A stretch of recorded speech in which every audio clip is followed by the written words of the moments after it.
Hi, my name is Sandra and welcome back to my YouTube channel, Beyond Techsolutely, a place for understanding tech and creating exciting narratives around it. If this is your first time, welcome, and do not forget to share, like, and subscribe. So today we're going to be talking to Mr. Mswaka for Tech Hub, and we are at the Tech Hub offices. So if this is what you want to watch, stay tuned.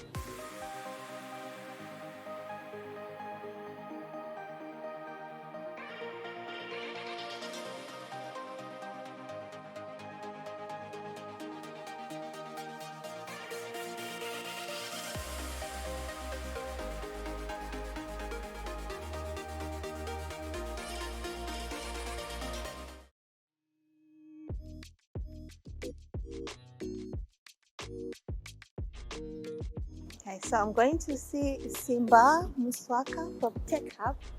I hope he's here. Hello. Oh, hi. Welcome. How are you? I'm very well. Welcome to Tech Hub. Thank you. Come inside. Yes, thank you. As you know, we are in a new year, and today with the director of Tech Hub, Simba Mswaka, we're going to be talking about the top tech trends for 2023 in Zimbabwe. We are also going to talk about the future of Tech Hub. So stay tuned. Hi, Sandra. Welcome to Tech Hub. And thank you. Happy 2023. Thank you. Happy New Year to you too. Thank you.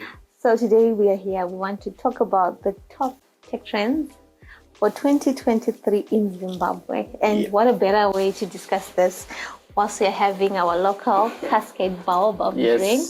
Cheers. You have to take a sip. You can't cheers and not drink. To their newest innovation. There we go. Okay, so I know I did a video last year on 2020 top tech trends for 2022. We have not covered at least most of what I thought was going to be trending, because obviously we are a bit slow. But good thing, we managed to launch the 5G in Zimbabwe. So so there's hope. So, but then anyway, we can't stop. We need to talk about what we look forward for 2023. So what do you think we can look forward for in 2023? I think 2023, you can't start the year without talking about ChatGPT and AI. Okay. So I think AI is really going to become more prominent. Okay. In different industries, we can say health, health and medicine, agriculture, finance, essay writing, art. AI, I think, will touch everything. And it also, looking at the venture capitalists, the guys who've been investing money, I think they'll start looking towards what can they do with AI, because I mean, ChatGPT had 1 million users in 7 days. Okay. It's trending for days on Twitter. Yeah. So it's now become trendy, and people want to know how I can also get my hands on this, into this AI and machine learning industry. And do you think we can use ChatGPT for our artists to write their lyrics? I mean, you can use it. You can use it for anything, but you could.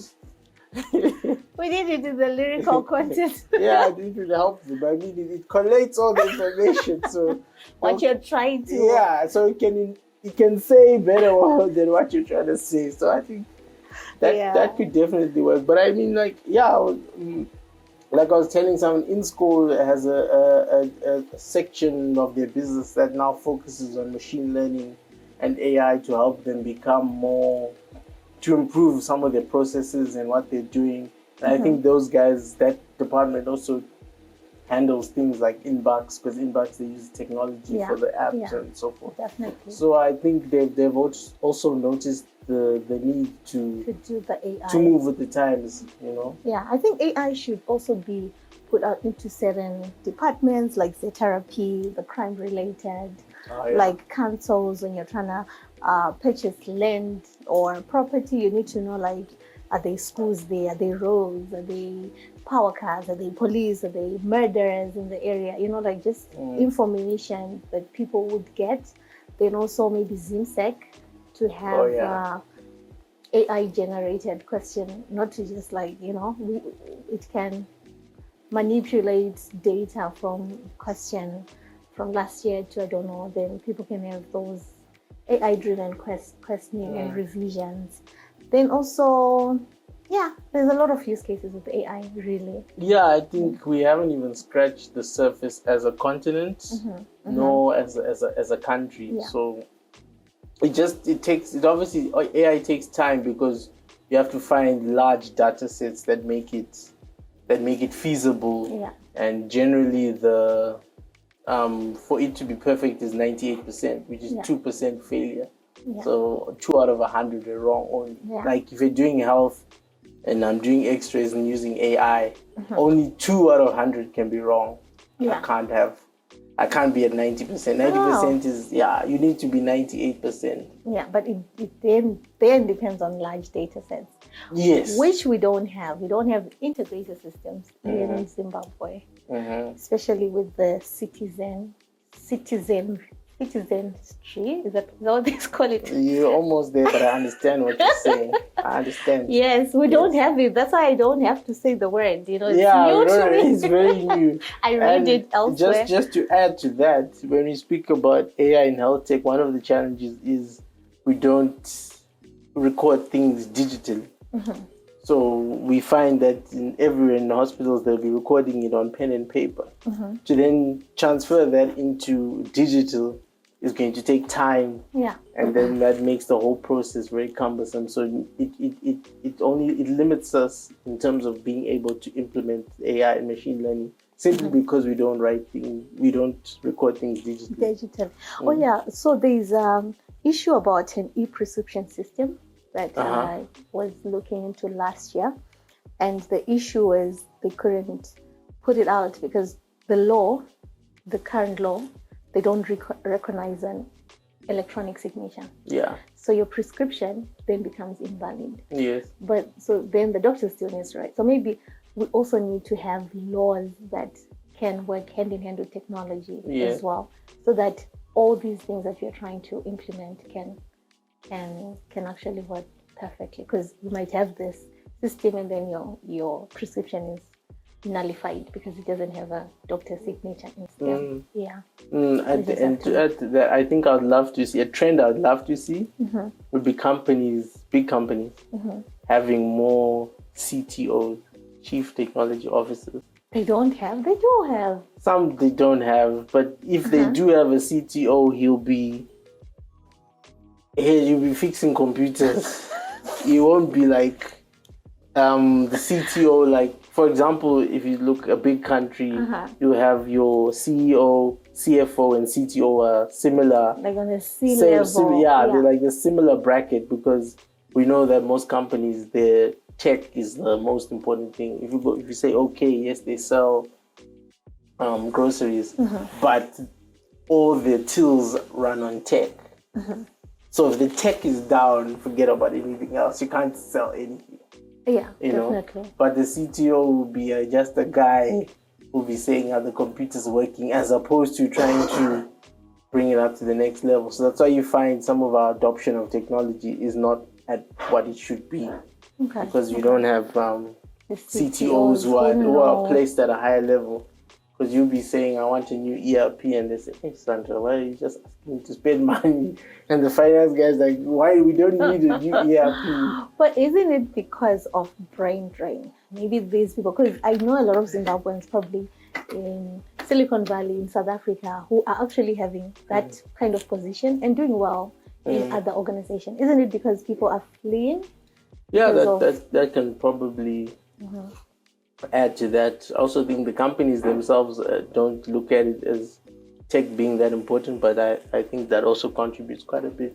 So maybe at Techsolutely we should start advertising for digital transformation, because this is how most organizations need to see how they require CTOs or to transform and also have people who can manage that platform. Yeah, I agree. Like all these banks, they run on tech.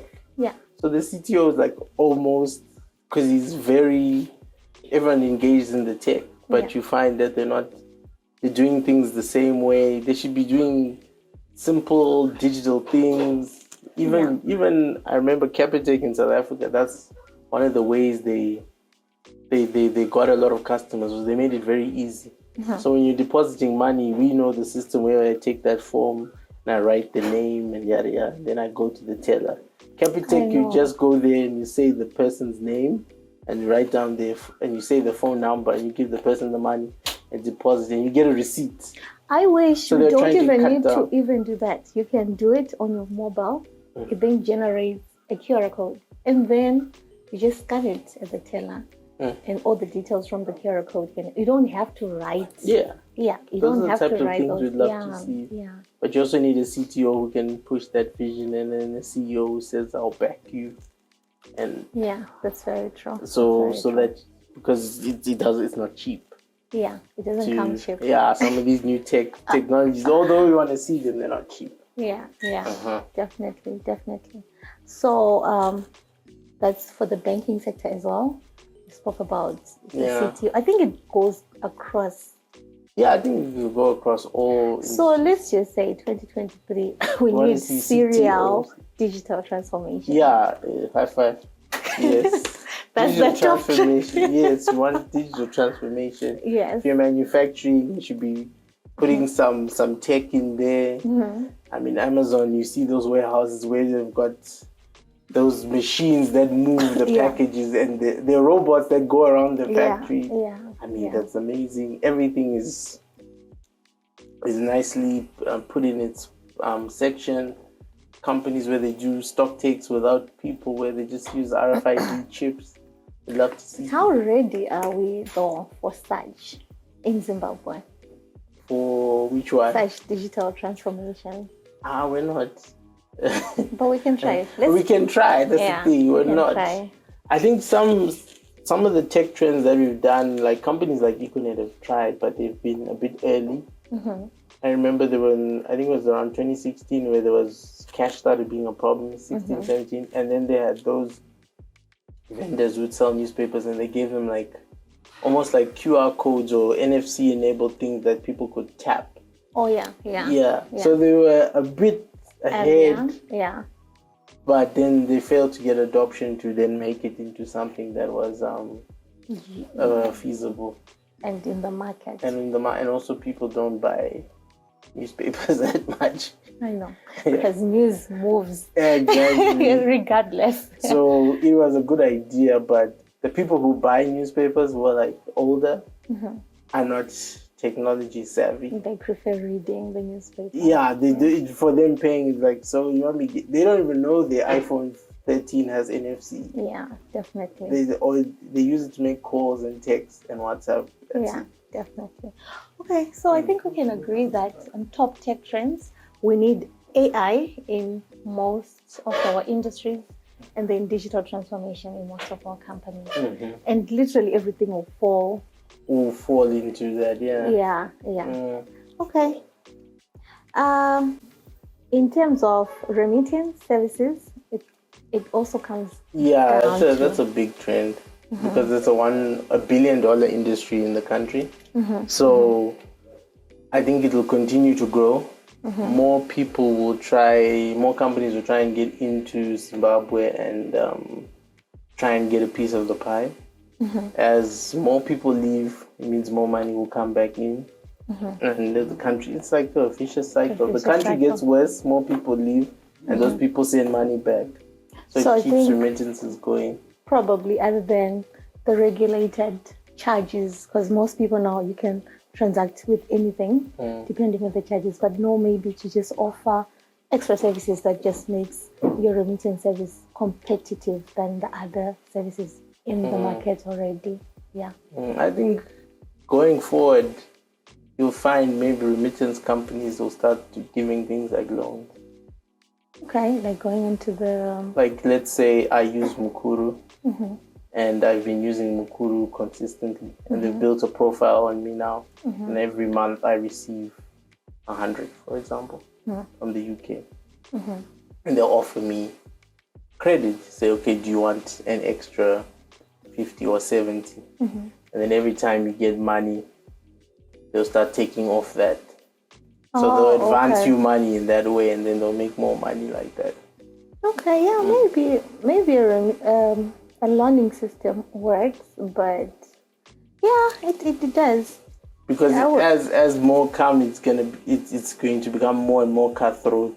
Yeah. More, the charges will go down to what they should be. Yeah. Zimbabwe and South Africa is one of the most expensive corridors in the region, but it's literally around the corner.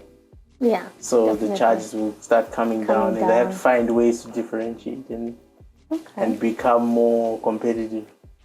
Yeah, definitely. So as people go back to putting the money on the bus. Obviously, but then also that's not safe. You need a safer way and a reliable, because you can wait when you're used to just getting your money instantly. Then you have to wait for 12 hours. So that's gonna be something different.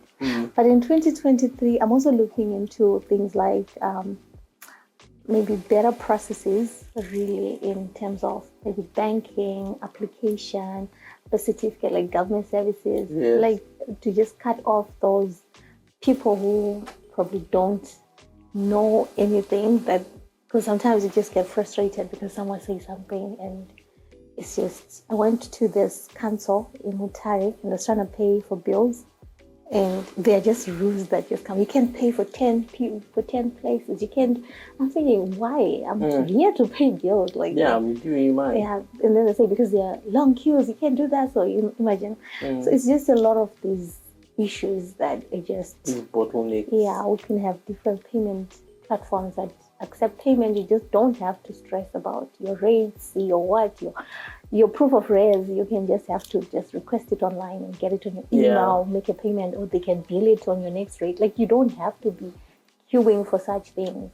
And if you have a code, you can then give it to the bank. They can just go and have your proof of res code. Then they can see, oh, okay, you actually pay. Like, you don't have to be moving around with that. So I think better processes, like in e-citizenry. Yeah, in e-citizenry, that would want. That would be lovely. Yeah. I think that would really change a lot of things in the way we do business. One of the challenges, I think, is also training those people. No, but if the system is there, then the training is not really an issue. We hope they want to use it. We know the government workers. We know government workers. They don't want to evolve. Some of them are stuck in their old ways. No, but if it's the norm, then I'm sure, because the old ways actually were the norm, really. So you have to come up with something different. I'm sure they're happy to hold on. So it comes back to having a CTO who is pushing digital transformation. Yes, so that you have the Minister of ICT, and then Portras, and then the PEMSEC, and they're all pushing towards trying to put everything digital. So by when you press, I want my passport, they'll print it, and you can do it at home in wherever you are. You just go and collect it in person. Okay. So on this channel, we will be talking about different trends, AI related, digital transformation related throughout the year. And I hope you stay tuned, subscribe, so that you will be seeing more on such videos. Lovely to have you on this channel. Likewise. Cheers.